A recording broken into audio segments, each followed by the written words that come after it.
آپ یہ ایک امپورٹنٹ ویڈیو دیکھیں پھر اس کے بعد بات کرتے ہیں. vis-a-vis the policies that we promised to the people of Jammu and Kashmir, the manifesto that we gave to the people of Jammu and Kashmir. If I am working in accordance with that manifesto, if I am following that policy that we promised to the people of Jammu and Kashmir, then it means that I am not the one who is going against the party. Those who are compromising the policy that it promised to the people, they are betraying the party.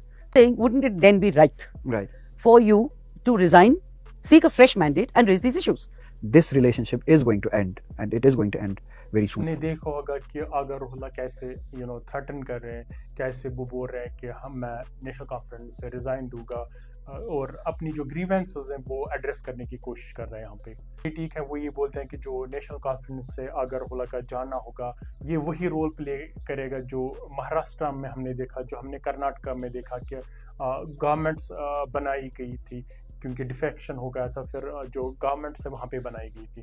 یہ ایک point. دوسرا یہ defection ہے وہ ہم accountability کے ساتھ compromise نہیں کر سکتے ہیں, کیونکہ آگر روح اللہ یہ بولتے ہیں کہ جو نیشنل کانفرنس کے کی پول پرامسز ہیں وہ ابھی فل نہیں ہوئے. جیسے ہم ریزرویشن کا دیکھیں گے, جیسے ہم اس کا دیکھیں گے, جیسے ہم ڈیلی ویجرز کا دیکھیں گے, تو ڈیلی ویجرز ابھی بھی سفر کر رہے ہیں. جو ابھی یوتھ ہیں وہ ابھی بھی ریزرویشن کے, ایک فیئر ریزرویشن کے لیے ابھی بھی ڈیمانڈ کر رہے ہیں. تو ان کی جو ڈیمانڈس ہیں وہ ابھی تک میٹ نہیں ہو گئی, وہ کنٹینیوسلی اس چیز کو ہائی لائٹ کر رہے ہیں. تو آگر روح اللہ کا یہ بھی گریونسز کے جو نیشنل کانفرنس ہیں وہ اپنے جو کی پول پرامسز ہے اس کمپرومائز ہو گئی, اور وہ چیزیں ڈیمانڈ نہیں کر رہی ہے.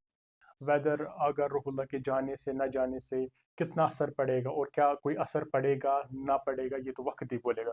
دا سیکنڈ تھنگ از کہ جو کی پول پرامسز ہے نیشنل کانفرنس کے, جیسے ریزرویشن کا, جیسے جابس کا, جیسے ڈیلی ویجرس کا, یہ کب تک نیشنل کانفرنس فل کرے گی یا نہیں کرے گی یہ تو وقت ہی بولے گا.